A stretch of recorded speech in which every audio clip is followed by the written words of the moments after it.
खूपच emotional scene झाला ना. माझ्या पण डोळ्यात पाणी आलं बघ. हिरा, तू काय केलंस ग माझ्या पप्पांसोबत?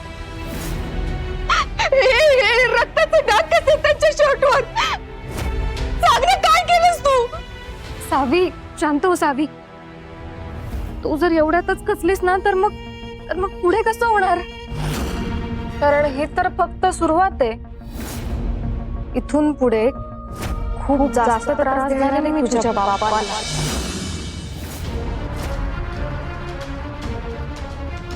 आणि मी जे सांगते ना ते गप्पपणे ऐकायचं.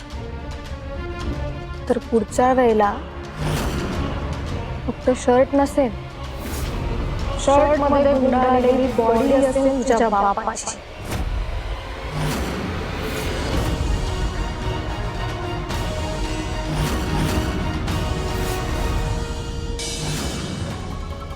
हिरा, हे बघ, तू माझ्या पप्पांना काही करायचं नाहीयेस. काय नाही करायचं तू माझ्या पप्पांना. बोल बोल बोल, तुला काय पाहिजे? सांग मला, काय पाहिजे तुला? आत्ता कसं? जो विचारायला पाहिजे तो प्रश्न बरोबर विचारलास तू. मला काय पाहिजे हे तुला चांगलंच माहिती.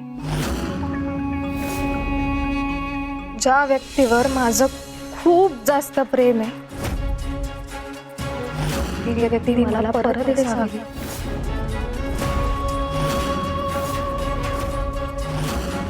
माझे धैर्य.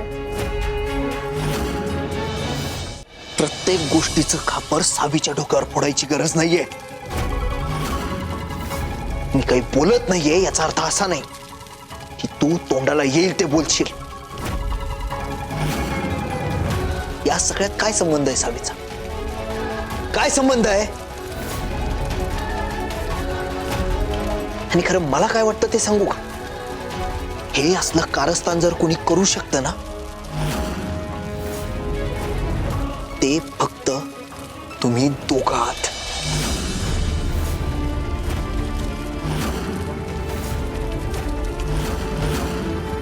खरं आजपर्यंत माझा आनंद कधी पचलाच नाही ना तुम्हाला. हा, मी आता माझ्या बायको सोबत आनंदात आहे, सुखी आहे आणि त्याच्यावरच विरजण टाकायचं म्हणून तुम्ही दोघांनीच हे केलं असणार.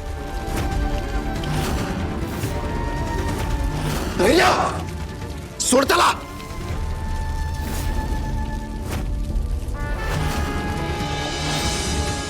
स्वतःच्या बायकोच्या चुकांचा खापर आमच्या डोक्यावर फोडायचा नाही. हिम्मत पण नाही करायची. आणि स्वतःच्याच घराला आग लावणारी मीच जमात नाही आमची. कळलं का? ते सोड. जिची एवढी कळवळून बाजू घेतोय का नाही ती कुठे आहे? तुझी बायको कुठे आहे?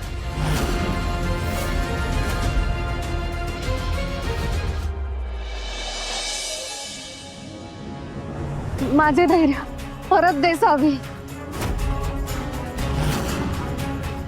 माझे धैर्य ना माझं आयुष्य आहे.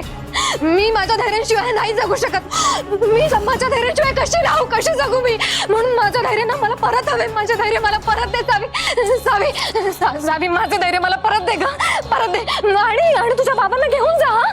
मी त्यांना काही करणार नाही, काहीच करणार नाही. पण प्लीज मी तुझे हात जोडते. मला माझे धैर्य परत दे सावी, परत दे.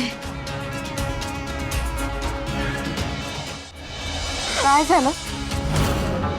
अजूनही विचार करतेय? पण तुला तर तुझे बाबा हवे होते ना?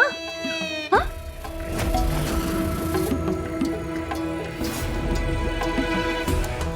सावी, आता तू ठरवायचं.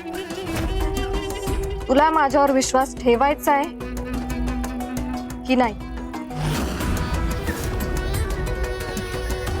24 तास 24 तास देते मी तुला. या 24 तासात मला तुझा निर्णय कळला पाहिजे. बाप की धैर्य?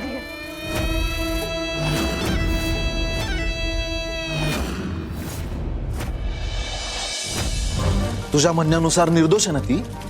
मग ती इथं का नाही? घरातले सगळे इकडे आहेत. फक्त तुझी बायको नाही.